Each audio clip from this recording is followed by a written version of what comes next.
I may be a slight fan of knights. In case you hadn't noticed, I've got 1, 2, 3, 4, 5 large knights already done. A pair of war dogs. I own and have built a Knight Porphyrion. Haven't got around to painting that just yet. That'll be a project fairly soon. So, Games Workshop very kindly sent me out the new Knight Ruinator for the Chaos Knights. I, of course, jumped at the opportunity. And as you guys know, if you've been following my content for the last couple of weeks, I'm currently working on a Death Guard army for my kind of personal use. I've been doing it on streams, adding a couple of units to it in videos. So I thought, why the hell not? Let's get this Knight Ruinator painted up to match my Death Guard. And it was a very fun experience doing that, and that's what I'm going to share with you in today's video. So hopefully you're excited to check that out. So let's get into it. Okay, this is the beautiful new Knight Ruinator. Obviously you can build a bunch of other Chaos Knights from this kit. It is basically the traditional chassis. They've just included an extra sprue to be able to make the Ruinator.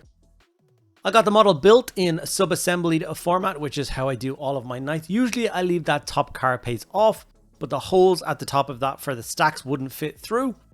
So I decided to just glue it on. I just kind of worry about it as I went. I didn't want to leave the stacks as separate pieces. That would have annoyed me a little bit. So yeah, let's see whether that was a pain moving forward or whether that was a good decision. All the other components are, of course, on their own little painting handles, ready to be sprayed and painted up with ease like this. So it's an incredibly useful tool to have those little holders. And people ask me all of the time where they come from. I will leave links down below if you want to go check these out from yourself and pick them up. They're really cheap and they're really handy and they're really good. I also 3D printed up a nice base topper for my base, just to add a little bit more character to the model. It's pretty flat, so the knight's going to stand on it really well, but also, like I said, there's a bit of detail. It's going to be cool. The model got sprayed black, then the chassis got dusted silver, and anywhere that needed to be green, because like I said, this is going to be a Death Guard Knight, got a light dusting of grey sear. So I actually just directed the knight like top up towards me and sprayed downwards. So I actually managed to get the top carapace in with the bone as well, which is really helpful. Okay, but all the metallic bits for the chassis, we're now going to very quickly shade with Agrax Earthshade all over the entire thing. Every single bit that needs to be metallic. I always start my knights this way by getting the chassis to a really nice and very easy and kind of a nice standard very quickly. Basically just sets you up for the whole model, and then all the other painting you're doing is just painting up panels to slap on top of this chassis, and it looks really good. There's a couple of obviously separate components, his arms, the tip of his flamer weapon that are going to be separate and also in that silver tone, so make sure you get all those done as well.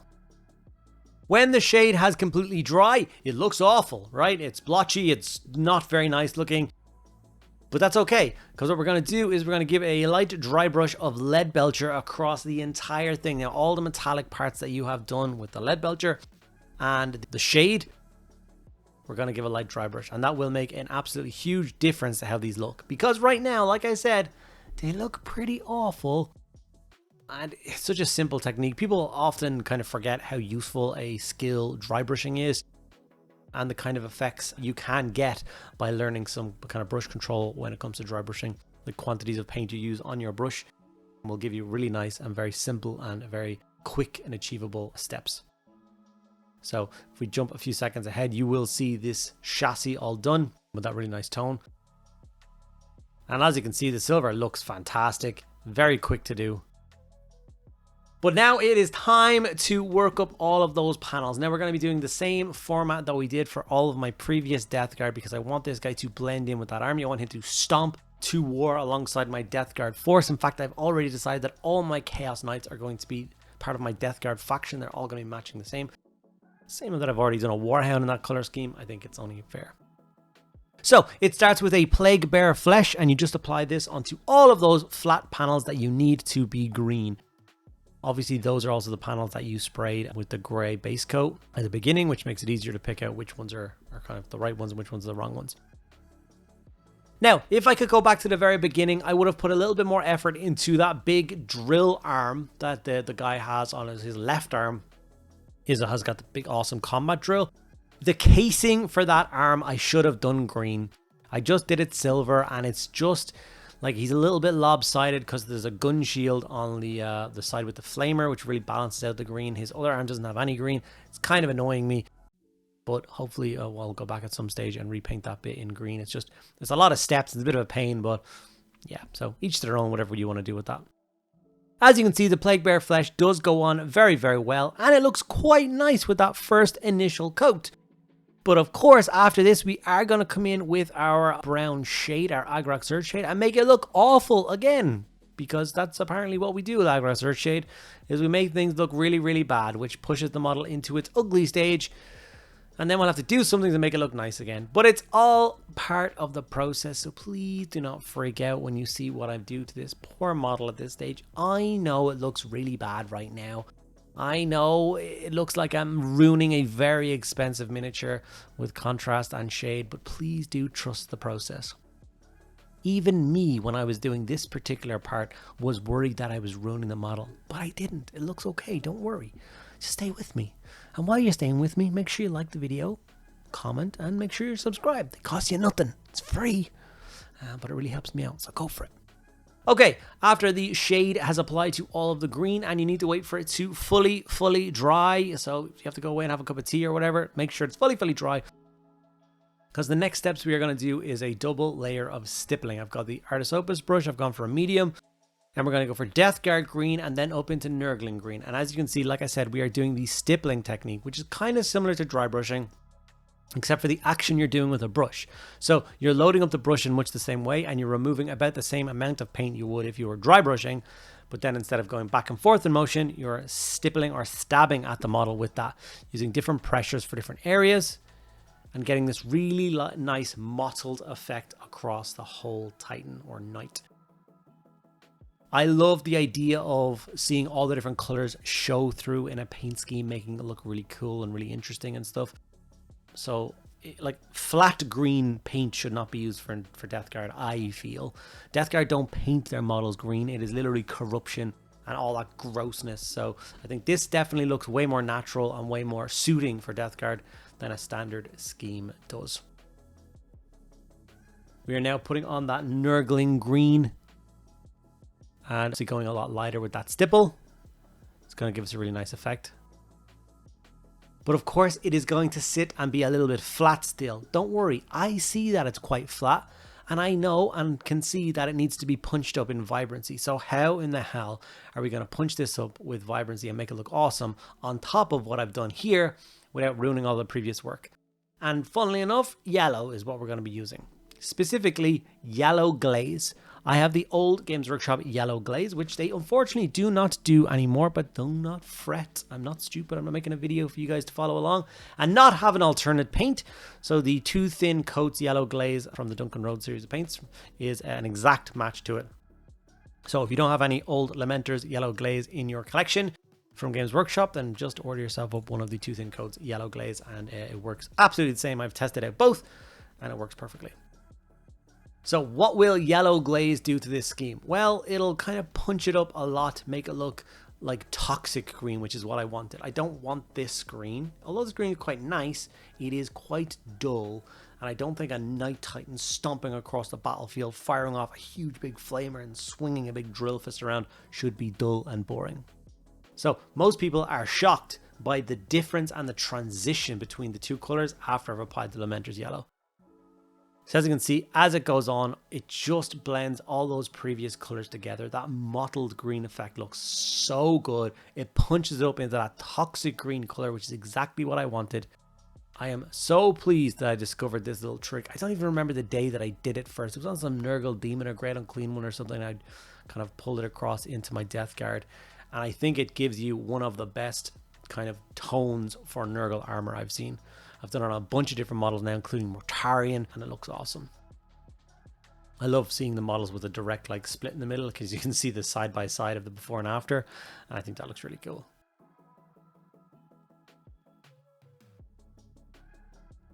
Now, after this bit is dried, we get onto the bit of painting Knights that nobody enjoys. It is a truly torturous endeavor, and that is to paint all of the trim or block in all of the trim across these models.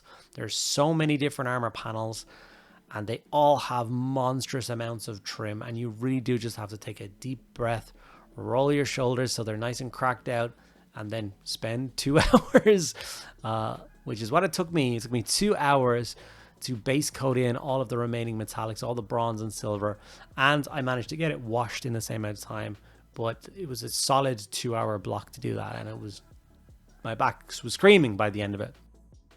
But it's kind of needed, and it does give you great results. So when the Lamenter's Yellow Glaze is dry, this is the result you will get. I'd love to know people's thoughts on this. If you want to drop in the comments below what you think about the transition with the Yellow Glaze, that'd be great. If you want to help support the channel even further, there's of course a bunch of different ways you can do that. You can check out our Patreon campaign or becoming a YouTube channel member. Both of those things are linked down below. You get access to a private Discord server and an extra video every single week for becoming a member of either of those two things. And then also we have some affiliate links for Elements Games and My Hobby Place. So if you're in the United Kingdom or you are in the rest of Europe, those links will help you secure a 20% discount on new releases from Games Workshop, and also a 15% discount on kind of all other purchases from them. So it's going to save you a whole bunch of money, and the channel itself will get a little bit of a kickback as well. So make sure you do check those out. Although this process is, like I said, in no way, shape or fun, because it's broken down into different panels, it's not terribly bad, and it's kind of fun. You get that little boost of endorphins every time you've finished like doing the trim on a single panel. You put it to see, it looks really nice. So that's at least one small thing that comes out of doing it this way. Obviously this is the largest part of it. It's going to be bronze, and I can't for the life of me keep this piece in frame. Then I need a camera like an extra 2 feet above my desk and wide lens to try and capture it. It's a bit of a pain, but we shall make do. I put a lot of extra time and effort into all those kind of piping bits that come off the shoulder because they're so unique to a Chaos Knight and they look really good. So I made sure to get all the kind of couplings and connection parts of that in bronze, and then all the pipes in silver. And then of course we're going to shade them and we're going to oxidize them and dry brush them and all that kind of stuff later on. So it'll look really cool, but I just wanted to put that effort in. This is the arm that I think needs more color. You can see the kind of casing on it there that I think if it was Nurgle in green, it would have looked really cool. The flamer section just had so much going for it with that gun shield, and then all of this awesome chaotic trim that was on the side of the gas tanks and stuff like that, that you could just obviously just base coat in bronze, made it look so good. So I let myself down a little bit on the other one. I'll do something I think to make it stand out a little bit more. Obviously we are now throwing the shade across all those metallic parts. And that will be all the trim and all the silver you've done and all the kind of bits and pieces we want to get done with that nice shade. I wish we could have all done all the shading in one go, but there's so much messy painting in between that I decided to just focus on the silver and then just focus on the green and then just, you know what I mean? I think that makes a nice difference. For my base, I just did a very simple thing. I grabbed Basilicanum Grey Contrast, painted in the rocks. Took about a minute. Then I grabbed Lamenter's Orange Contrast, Fugan Orange Contrast, and I painted up all of the sandy areas or the kind of in-between rock areas with that to match in with the Martian scheme, which I'm going for my Death Guard. After that, I just dry brushed the entire base with Rise of Rust. And then when that was dry, I dry brushed the whole base with Ushab Debone. 4 very, very quick steps. It took me, I'd say, about, I don't know, 5 minutes less to get this base from completely grey to completely painted. And it gave it the exact kind of effect that I wanted to.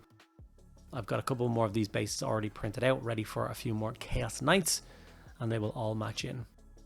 Obviously, I did the trim and stuff in black, but you'll see that at the very end when the model's fully done. Okay, while that shade was drying, we grabbed our silver paint and got another dry brush ready, made sure it was nice and dry. And we're going to be dry brushing up all of the metallic areas that we just put the shade on previously. So all that pipework and all the trim. It doesn't matter if a little bit of silver catches the edge of a bit of an armor plate. That makes total sense. The armor plates are going to be a little bit chipped and a little bit dented. They're going to be attracting a lot of firepower when they're stomping across the battlefield. So chipping and weathering is totally fine. Agros Dunes is used for all of the protrusions. There's lots of horns and spikes and all those kind of things bursting out through his armor. And I just decided to go for Agros Dunes to base those in and give that kind of bone effect. This is the helmet that I decided to go for my new Knight Ruinator. It's very Punisher-esque. It's very crazily and skull. So I went for literal bone. So I started with a skeleton horde contrast. And I waited for that to be fully dry, and when it was fully dried, I could then go in with a double barrel of more gas bone and then Ushapti bone, and that's going to tidy it up, make it look like skull. But we'll show you that now in a moment. Okay, so we're at a point now where we're kind of ready to put the rest of the components on this knight before we start going into kind of final bits of weathering and oxidization and stuff. So I took my time, I took all the parts off of their painting stands, cleaned them up as best as I could, used some super glue to glue all of these panels and parts into place. I'm not a big one for moving parts, so these arms are now stuck in this position. They don't move, they don't wobble, they don't aim or anything like that. They are just locked in. I think that looks better instead of having like saggy guns while you're playing a game. I think that's really annoying. Here's me working up that awesome skull faceplate. With of course the Ushapti bone to start, sorry, the Morghast bone to start with, and then Ushapti bone as a nice little highlight.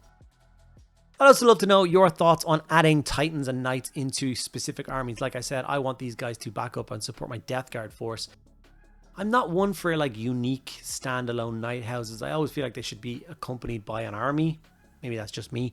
So for instance, all my new Heresy Lancer tanks, they're all painted up to match my Black Templars, and they fight alongside those. I think they look really cool. My Porphyrion is going to go as a Knight Templar as well, a Black Templar as well. So I don't know. That's just me. I'd love to know your thoughts on it. Do you think this is a good choice, or do you prefer standalone Knight houses? We're doing the last few bits of highlighting on this helmet. I really like this faceplate. It's so cool. I thought it was a new piece with the Knight Ruinator, but it's not. It's on the original sprue. So I don't know how I never noticed this part before on any of the other Chaos Knights I saw on the internet, but it somehow snuck beneath me. Nihilic Oxide was then brought in, and we did very much take our time and feed this paint into all the nooks and crannies and cracks in armor and dents and rivets and all those kind of fun bits and pieces. It'll add an extra bit of splash of color, and then also just adds an extra bit of weathering. It's very Nurgle-esque to have worn down and corroded parts, and I think it looks really cool. It works well on all the bronze, I find. Do you guys enjoy Knight videos? Would you like to see more Knight videos in the near future? I do have the Knight Porphyrion as a project that I've been dying to do for a long time now, and I'm wondering if people are curious to see it done. If so, please do let me know below.